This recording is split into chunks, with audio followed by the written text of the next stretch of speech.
திருநெல்வேலி மேலப்பாளையத்தைச் சார்ந்த அமீர் ஹம்சா என்பவருடைய விஎஸ்டி குடும்பத்தைச் சார்ந்த அமீர் ஹம்சா என்பவருடைய மகன் சையது தாமீம் என்பவர் நேற்று முன்தினம் மேலப்பாளையத்தில் வைத்து அவருடைய கடையில் வைத்து சில சமூக விரோத கும்பல்களால் வெட்டி படுகொலை செய்யப்பட்டுள்ளார்.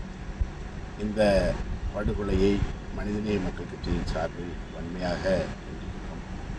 இந்த கொலையில் ஈடுபட்ட நபர்கள் மீது கடும் நடவடிக்கை எடுக்க வேண்டும் என்பதை வலியுறுத்தி இன்றைய தினம் திருநெல்வேலி மாநகர காவல்துறையினுடைய ஆணையாளர் மதிப்பிற்குரிய மூர்த்தி சார் அவர்களை சந்தித்து குற்றவாளிகள் மீது கடும் நடவடிக்கை எடுப்பதோடு இந்த மேலப்பாளையத்தில் மக்கள் நடமாட்டம் இருந்த பகுதியில் இப்படி ஒரு கொலை நடைபெற்றிருக்கிறது. ஆகவே இதனுடைய பின்னணியை கண்டறிந்து இதில் யாரெல்லாம் சம்பந்தப்பட்டிருக்கிறார்களோ அவர்கள் மீது உரிய நடவடிக்கை எடுக்க வேண்டும் என்றும், அமைதியாக இருக்கக்கூடிய ஊரில் இப்படி ஒரு பதட்டத்தை பரபரப்பை ஏற்படுத்தும் வகையில் இப்படி ஒரு கொலை சம்பவம் நடந்திருக்கிறது.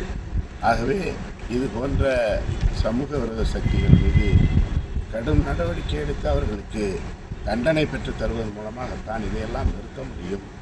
ஆகவே ஊரில் அமைதி நிலவுவதற்கு தேவையான நடவடிக்கையை காவல்துறை எடுக்க வேண்டும் என்பதை ஆணையாளர் அவரிடத்திலே தெரிவித்தோம்.